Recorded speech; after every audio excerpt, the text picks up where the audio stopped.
There is nothing that gets us closer to nature than walking through it with everything we need to survive on our backs. But if you've never been backpacking before, it might be difficult to know what exactly you need to take with you when you go on a trip in the wilderness. Hi, I'm Elizabeth Weeks. You are watching my Backpacking Gear for Beginners video. This is part of a whole series on backpacking for beginners I'm doing.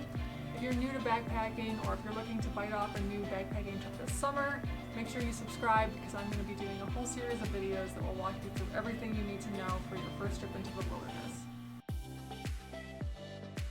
Alright, so your backpack is the last thing you should buy, which is why I'm going to talk about it first. There's two things you want to keep in mind when picking out a backpack: that it fits you correctly and that it's able to carry all of your stuff. When you're picking out a backpack to make sure it fits you correctly, there's two things you want to keep in mind: the length of the bag and the way the waistband fits around your waist. You want a bag where you can comfortably rest all of the weight on your waist without having the straps rise too far up off your shoulders. So, what size bag should you get? Well, again, you want something that's going to fit all of your stuff. But if I'm going to offer one piece of advice, go smaller than you think you're going to need. I used a 35-liter bag for years, and I never felt like I didn't have enough space. Your tent is your shelter while you're camping, so you want something that you're comfortable sleeping in. But you also have to carry it on your back, so you want something that isn't going to be too uncomfortable while you're carrying it. There are a lot of great modern tents that are lightweight, comfortable, and they won't break the bank. Oregon in particular has some really great first-time tents. I think if you're over approximately 5'11", it's a good idea to go up a size in a tent. For example, if you're looking for a tent for one person, maybe try a two-person tent. Just like a tent, you want a sleeping bag that's comfortable to sleep in, but also comfortable to carry. When you're browsing sleeping bags, you'll notice that they're all rated to a temperature. That temperature is a survival temperature, not a comfort temperature. So basically, if a sleeping bag is rated to 20 degrees, you will survive at 20 degrees, but it will not be comfortable. What this means for you is that you're going to want to pick out a sleeping bag that's rated to a temperature a little bit lower than what you're anticipating that you're going to be camping in.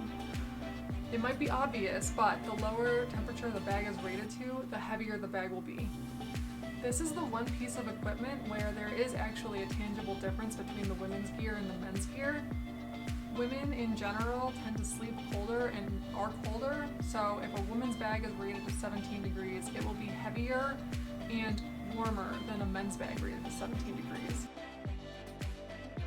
Like your sleeping bag, your sleeping pad needs to be chosen based on the conditions that you're going to be sleeping in. Unlike the sleeping bag, sleeping pads are rated typically using an R value. The higher the R value, the cooler you will be comfortable sleeping on the pad. There are primarily two types of sleeping pads: the inflatable variety and then the foam variety.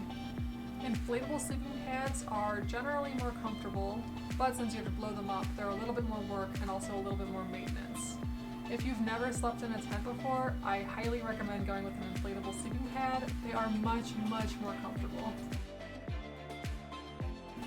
If you're planning on cooking, you will need at a minimum a stove, a pot, gas, and a fork, spoon, or spork.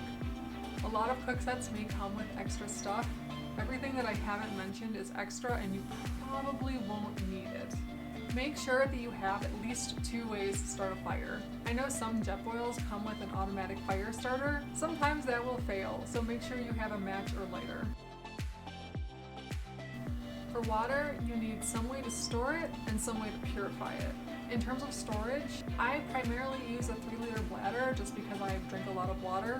Used smart water bottles are also a really good choice because they carry up to a liter of water and are very lightweight.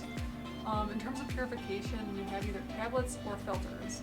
I'm currently using a Sawyer Squeeze and I'm very happy with it.